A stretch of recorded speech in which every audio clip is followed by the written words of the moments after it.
अपना सर्वस्व न्यौछावर कर दिया, जो कि कवि श्री कृष्ण सरल जी ने उन्हें पंक्तिबद्ध किया है। मैं अमर शहीदों का चारण उनके यश गाया करता हूँ, जो कर्ज राष्ट्र ने खाया मैं उसे चुकाया। पूर्व सैनिक की क्या पहचान, सेवा साहस और सम्मान। पूर्व सैनिक की क्या पहचान, सेवा साहस और सम्मान। बोलो।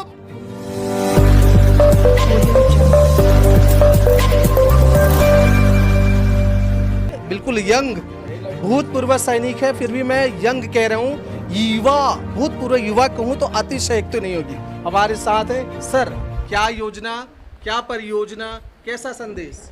हमारा जो एक सैनिक संगठन है जो भिन्न भिन्न प्रांतों से, जिला से आया हुआ है, अखिल भारतीय भूतपूर्व सैनिक संगठन, जो कि सामाजिक कार्यों में बढ़ चढ़ कर हिस्सा ले रहा है। खासकर युवाओं को सेना में, पुलिस में और सीआरपीएफ में, बीएसएफ में जाने के लिए निःशुल्क ट्रेनिंग प्रोग्राम चलाता है, जो कि हर जिले में चल रहा है।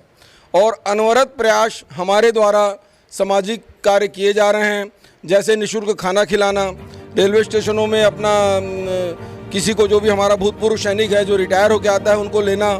जो भी शहीद, छत्तीसगढ़ का जो भी शहीद किसी भी ज़िले का हो, यदि वो शहीद होता है तो उसकी जो अंतिम यात्रा में हम शामिल होते हैं। उनका जो शव जब एयरपोर्ट पर या रेलवे स्टेशन में कहीं भी आता है, हम उसको पूरा बाजे गाजे के साथ और एक शहीद को एक तिरंगे में लिपटा के उसकी अंत्येष्टि करते हैं। इतना बड़ा सौभाग्य हम उसको देते हैं। और ये सब हमारे को राज्य शासन की तरफ से भी हमारे को बहुत सहायता मिलती है। और जितने भी यहाँ के मंत्री हैं और गृह मंत्री हैं, मुख्यमंत्री हैं, उनका भी समय समय पर हमको सहयोग मिलता रहता है। अखिल भारतीय भूतपूर्व सैनिक संगठन इस प्रदेश में बहुत ही ज़्यादा अच्छा काम कर रहा है। मैं तहे दिल से उनका शुक्रिया अदा करता हूं, क्योंकि मैं प्रदेश उपाध्यक्ष होने के नाते जिम्मेदारियां भी हम लोगों को मिलती हैं, प्रभारी के नाते भी। और अभी निकट भविष्य में हम लोग जितने भी कारगिल जो सैनिक शहीद हैं उनका हम प्रोग्राम करते हैं साल में एक बार, तो उसका भी प्रोग्राम अभी हमने जुलाई में निर्धारित किया है। आज भी जो हमारी मीटिंग है इसी उपलक्ष्य में रखी गई थी, ताकि हम उस कार्यक्रम की रूपरेखा को बनाएं, जिसमें हमने अपना मुख्य अतिथि माननीय विष्णुदेव साय जी को, मुख्यमंत्री जी को इनवाइट किया है। बृजमोहन भी आएंगे, विजय शर्मा जी आएंगे, उप मुख्यमंत्री जी, सभी सेलिब्रिटीज़ को हमने और हमारे जितने भी मंत्री महोदयों को हमने आमंत्रित किया है। धन्यवाद। सर ये बताएं, कारगिल विजय दिवस में इस बनाने के पीछे संदेश, उद्देश्य क्या है?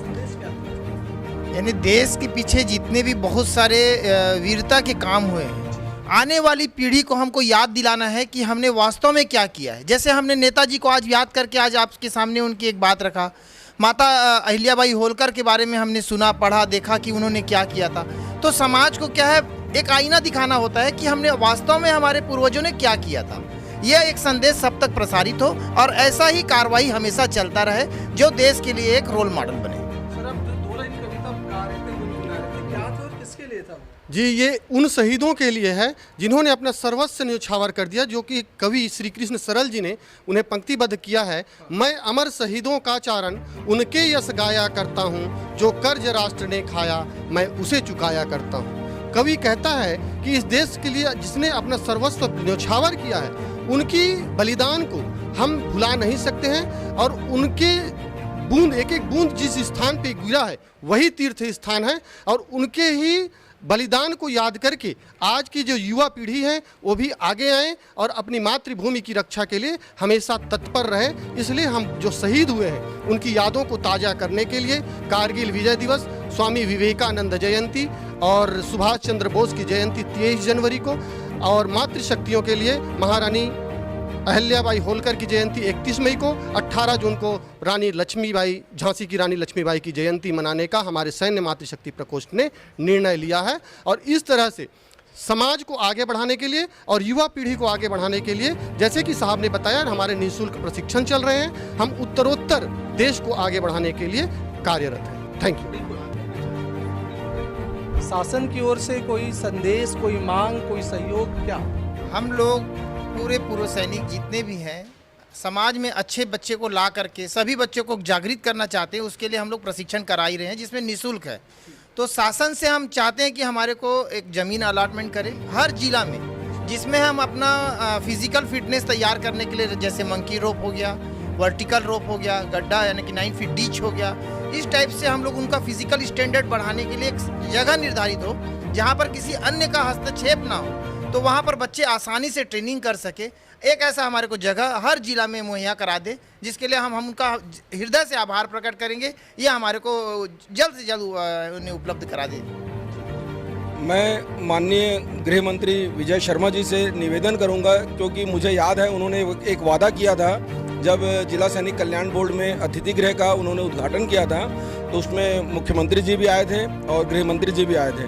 तो मैं उनसे करबद्ध मेरी प्रार्थना है कि वो एक हमारे राज्य में जिला सैनिक आयोग का गठन करें, सैनिक आयोग का एक गठन करें।